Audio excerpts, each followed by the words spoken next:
Diz o Pequeno Príncipe, os fins justificam os meios e podemos passar por cima de todos. Maquiavel, os fins justificam os meios. Qual é o critério? Se eu perguntar, eu acredito que nenhum de Vossas Excelências sabe me dizer qual que é o critério desse processo. Ninguém sabe dizer porque não tem. Fui com a sua cara, boto você para fora. Não fui, você fica preso. Vi advogados serem humilhados. Talvez por isso eu esteja com um pouco de medo aqui nessa tribuna. OAB nunca se manifestou para defender a gente. Eu não gosto de política. Eu sempre falo para todo mundo, eu não gosto de política.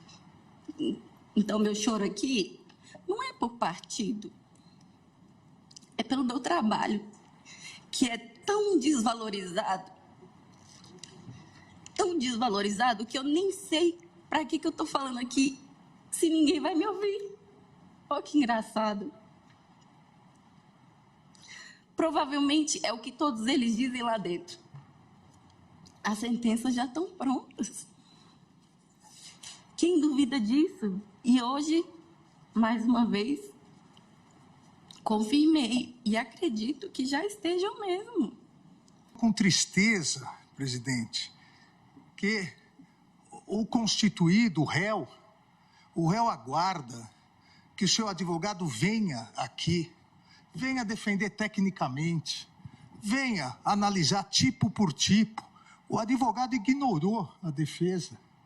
O advogado não analisou nada, absolutamente nada. Não analisou associação criminosa, não analisou dano, não analisou nada porque o advogado preparou um discursinho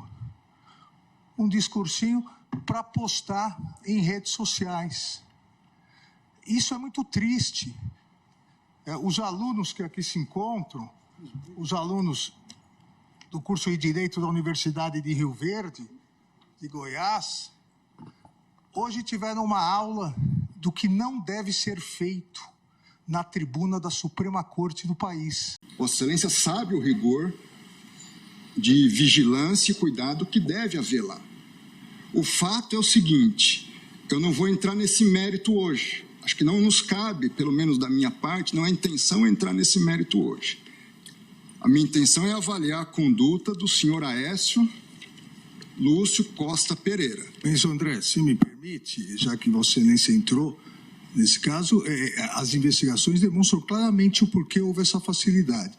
5 coronéis comandantes da PM estão presos, exatamente porque desde o final das eleições se comunicavam por zap, dizendo exatamente que iriam preparar uma forma de, havendo manifestação, a polícia militar não reagir. Então, claramente, a polícia militar, eu também fui ministro da Justiça e sabemos nós dois, que o ministro da Justiça não pode utilizar a Força Nacional se não houver autorização do governo, do Distrito Federal, porque isso fere o princípio federal. Não em relação aos prédios federais.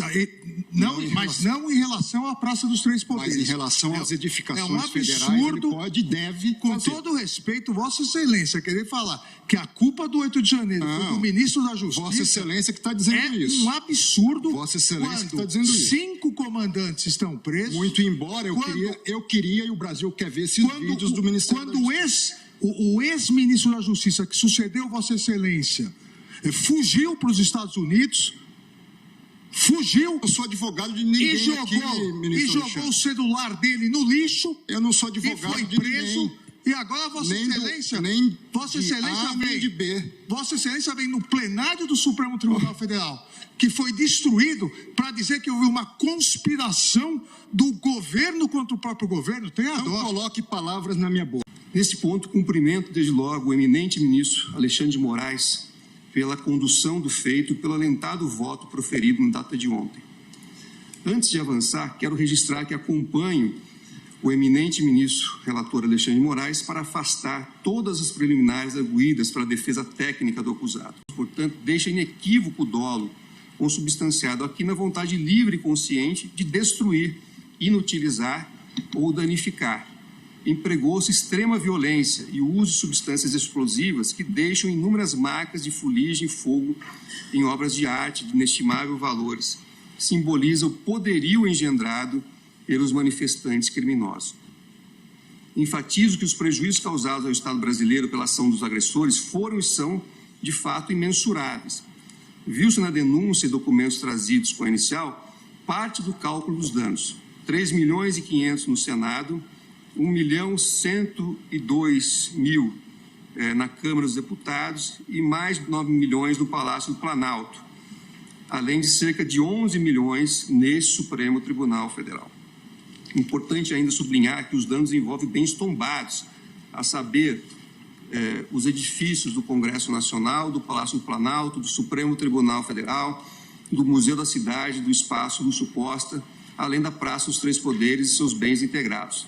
O conjunto urbano de Brasília é patrimônio cultural da humanidade e encontra-se protegido pela Unesco e pelo Distrito Federal. Verifico preenchidas no quadro fático evidenciado as qualificadoras 1 a 4 do parágrafo único do artigo 163, bem como o inciso 1 do artigo 62 da Lei 9.605. A autoria é igualmente incontroversa. Como já exposto, os fatos narrados configuraram um concurso sui generis de pessoas decorrente de uma multidão em tumulto, cujos requisitos imprescindíveis estiveram claramente presentes durante toda a empreitada criminosa.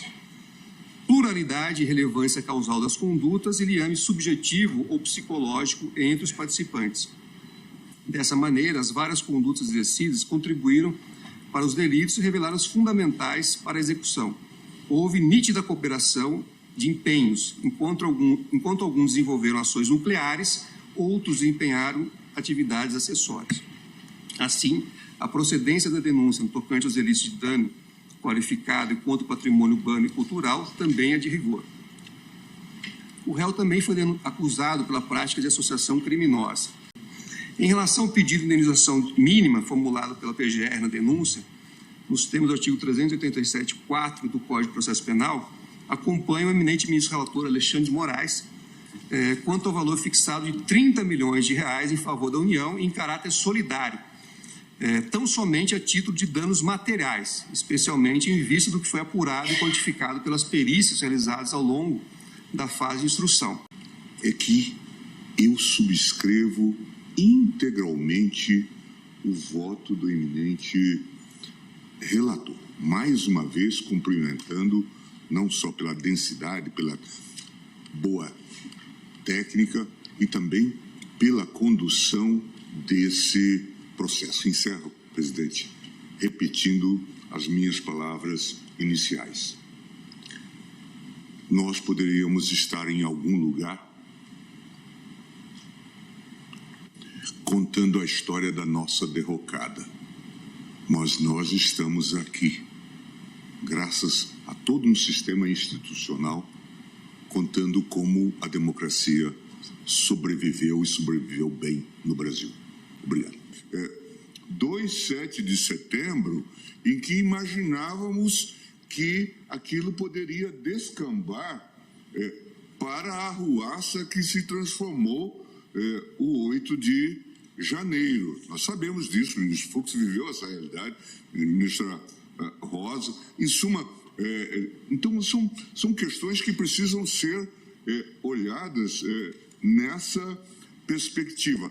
Afora o incentivo que havia a partir do próprio chefe do Poder Executivo para esse tipo de prática, ou mesmo para a omissão. De modo que, ainda ontem vi essa consideração sobre o passeio no parque. Jamais houve passeio no parque.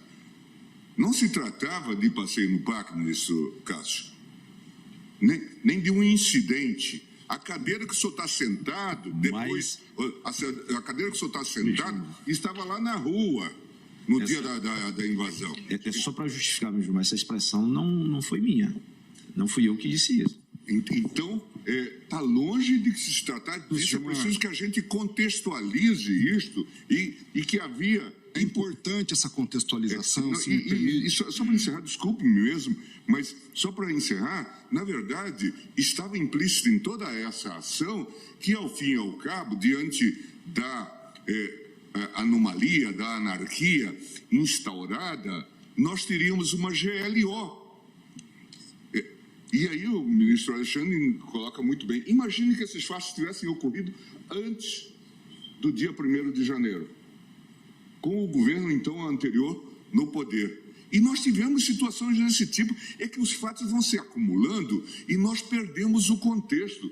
O 12 de dezembro, dia da diplomação do presidente da República, atos não só de vandalismo, de terrorismo, ônibus incinerado. A Polícia Federal invadida.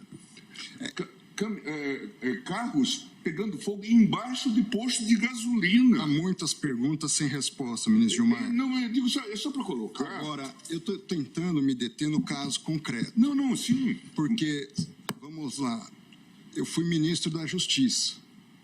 E o senhor também trabalhou no Palácio do Planalto, na subchefia de assuntos jurídicos.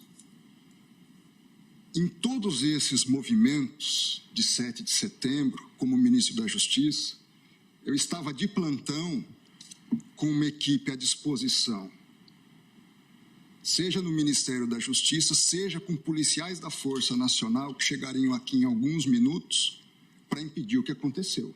Específico, um caso individual, e, portanto, ninguém deve ser julgado no bolo e a gente deve atentar para as circunstâncias da causa.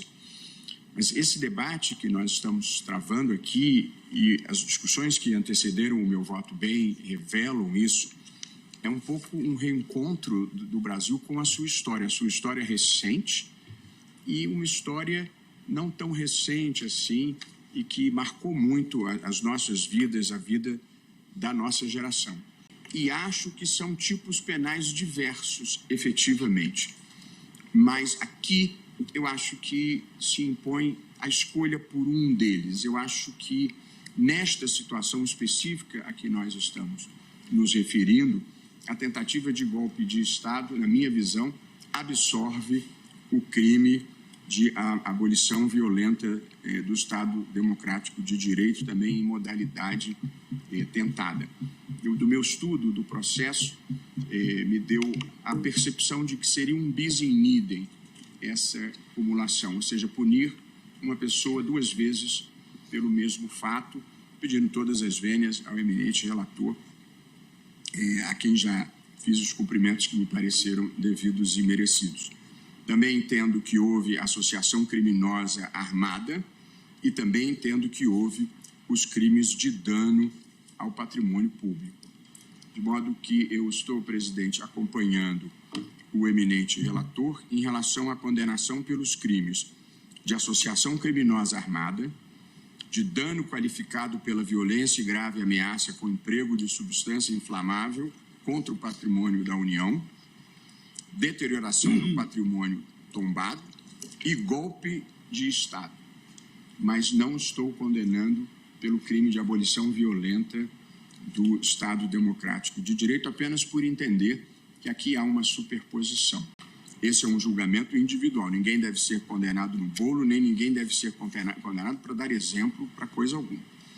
Porém, a contextualização de que a gravidade da defesa de um golpe de Estado, do desrespeito ao resultado eleitoral e de volta ao regime militar, não é pequena num país que tem a história que o Brasil tem.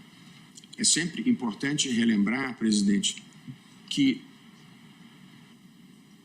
a história do Brasil, a história republicana do Brasil, foi marcada por sucessivos golpes de Estado ou tentativas de quebra da legalidade constitucional. E sob a Constituição de 88, nós conseguimos superar décadas de atraso nos últimos 35 anos.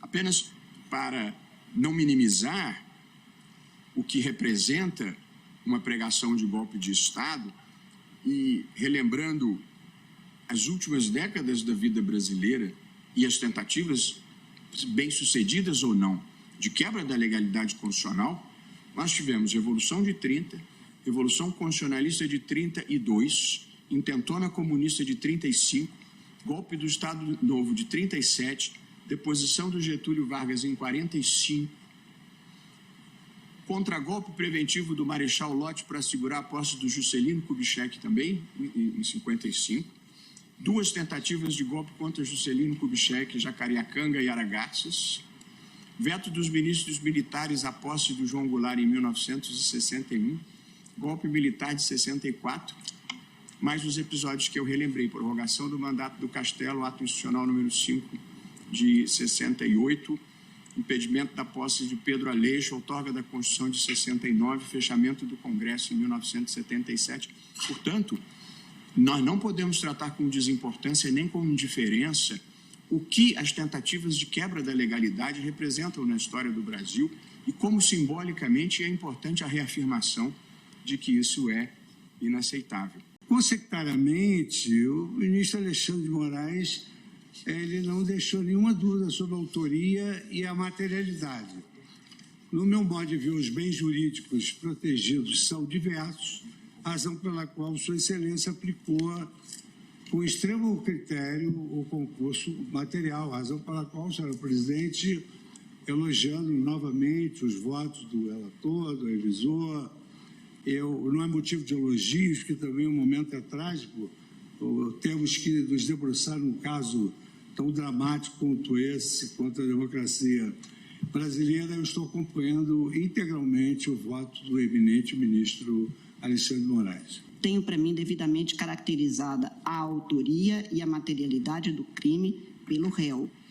Eu faço a transcrição em meu voto, senhora presidente, das passagens tanto das testemunhas, do Gilvan, do Wallace, quanto também do laudo, da perícia, que demonstra exatamente, além do que ontem foi mostrado ainda uma vez, das cenas que põem este réu no cenário, movimentando, pregando exatamente a abolição do Estado Democrático de Direito e buscando, pela sua própria vestimenta, que houvesse uma substituição. Portanto, o golpe de Estado, que é isso. A abolição do Estado de Direito é tentar impedir o funcionamento democrático dos poderes na forma constituída, e o golpe de Estado é tentar inviabilizar exatamente um governo que, neste caso, era devidamente e plenamente divulgado, gritado, com todas as formas de agressão possível às instituições, neste caso, ao Senado. Senhora presidente, bendita democracia, que permite que alguém que, mesmo nos odiando, pode, por garantia dos próprios juízes, vir e dizer a eles sobre isto que é a sua verdade. Numa ditadura isso não seria permitido, porque nós sabemos que nem há judiciário independente, nem há advocacia livre, nem há cidadania com direitos. Bendita democracia. O plenário do Supremo Tribunal Federal, por maioria de votos, ou melhor, eu vou fazer o registro, vamos colocar, por maioria de votos, rejeitou, e nos termos do voto preferido pelo ministro Alexandre de Moraes, rejeitou as preliminares e julgou procedente a ação penal para condenar o réu Aécio Lúcio Costa Pereira a pena de 17 anos, sendo 15 anos e 6 meses de reclusão e 1 ano e 6 meses de detenção e 100 dias multa, cada dia multa no valor de 1/3 do salário mínimo, pois em curso nos artigos 359-L, abolição violenta do Estado Democrático de Direito, do Código Penal, a pena de 5 anos e 6 meses de reclusão, 359-M, golpe de Estado do Código Penal, a pena de 6 anos e 6 meses de reclusão, 163, parágrafo único, incisos 1, 2, 3 e 4, dano qualificado, todos do Código Penal, a pena de 1 ano e 6 meses de detenção e 50 dias multa, fixando cada dia multa em 1/3 do salário mínimo. Artigo 62, 1 deterioração do patrimônio tombado, da Lei 9.605 de 1998, a pena de 1 ano e 6 meses de reclusão e 50 dias multa, fixando cada dia multa em 1/3 do salário mínimo. E artigo 288, parágrafo único, associação criminosa armada do Código Penal, apenas de 2 anos de reclusão, fixando o regime fechado para o início do cumprimento da pena de 15 anos e 6 meses de reclusão, nos termos do artigo 33, parágrafos 2º, a linha A e 3º do Código Penal. E, no caso da pena de 1 ano e 6 meses de detenção, fixando o regime aberto como regime inicial de cumprimento da pena, nos termos do artigo 33, parágrafo 2º, a linha C do Código Penal.